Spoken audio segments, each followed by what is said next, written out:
आसमान से बरसी आफत ने राजस्थान के कई जिलों में बाढ़ जैसे हालात पैदा कर दिए। इस भारी तबाही के बीच अब तक 95 लोग अपनी जान गंवा चुके हैं।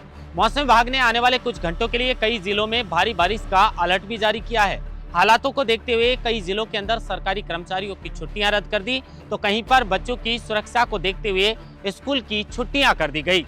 राजस्थान में इस वक्त जिस तरह के हालात बने हुए हैं उस पर काबू पाने के लिए प्रशासन पूरी तरीके से राहत बचाव कार्य में जुट चुका है, लेकिन कई जगह से चौंकाने वाली तस्वीरें सामने आई। कई जगह पर सड़क पूरी तरह दरिया बन गई, तो कहीं पर सरकारी दफ्तर, मकान और दुकानें पानी के अंदर समा गई। कहीं पर अस्पताल और रेल की पटरियां पूरी तरह पानी के अंदर समा गई, तो कहीं पर सड़क दरिया बनने की वजह से लोगों के वाहन पूरी तरीके से पानी के अंदर बह गए। बारिश ने राजस्थान के अंदर 69 वर्ष का रिकॉर्ड तोड़ा है और इस रिकॉर्ड तोड़ बारिश की वजह से काफी लोगों का जनजीवन अस्त व्यस्त हो चुका है। जिस तरह से बारिश से राजस्थान के अंदर हालात बने हैं उन पर काबू पाने के लिए सरकार पूरी तरीके से तैयार है, लेकिन उसके बाद भी कई जगह पर लोगों को काफी समस्याओं का सामना करना पड़ रहा है। राजस्थान की ज्यादातर नदियां उफान पर हैं, तो बांध ओवरफ्लो हैं। दूदू के अंदर बांध टूटने की वजह से बाढ़ जैसे हालात पैदा हो गए।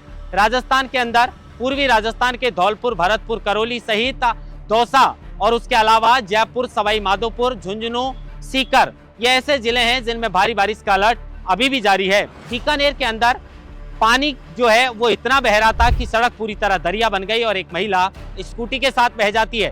कहीं पर लापरवाही के चलते लोग नदी के अंदर नहाने उतरते हैं तो वो नदी के अंदर ही डूब जाते हैं और उसकी वजह से उनकी जान चली जाती है।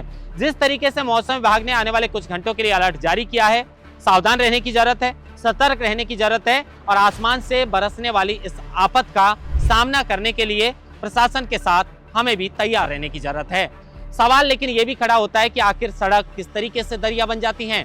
क्या सड़क के किनारे जो नाले बनाए जाते हैं वो महज फाइलों के अंदर ही दब जाते हैं या फिर धरातल पर भी उतरते हैं? भारी बारिश के चलते बाढ़ जैसे इलाकों के अंदर जो है वो सरकार ने राहत बचाव कार्य शुरू कर दिया है और लोगों को सुरक्षित स्थान पर पहुंचाया जा रहा है। हम भी सरकार से यही गुहार लगाते हैं कि जहां पर बाढ़ जैसे हालात हैं उन लोगों को सबसे पहले सुरक्षित स्थान पर पहुंचाया जाए, उन्हें रहने खाने की सुरक्षा मुहैया करवाई जाए। किसानों के लिए भारी बारिश जो है वो तबाही लेकर आई, क्योंकि किसानों की फसल पूरी तरह नष्ट हो गई। अब सरकार से जनप्रतिनिधि और हम यही मांग करते हैं कि जिन लोगों का इस भारी बारिश के चलते नुकसान हुआ है उन्हें मुआवजा दिलाया जाए और लोगों की सुरक्षा की जिम्मेदारी सबसे पहले लोगों की स्वयं की होगी और उसके बाद सरकार को भी लोगों की सुरक्षा के लिए कड़े इंतजाम करने चाहिए।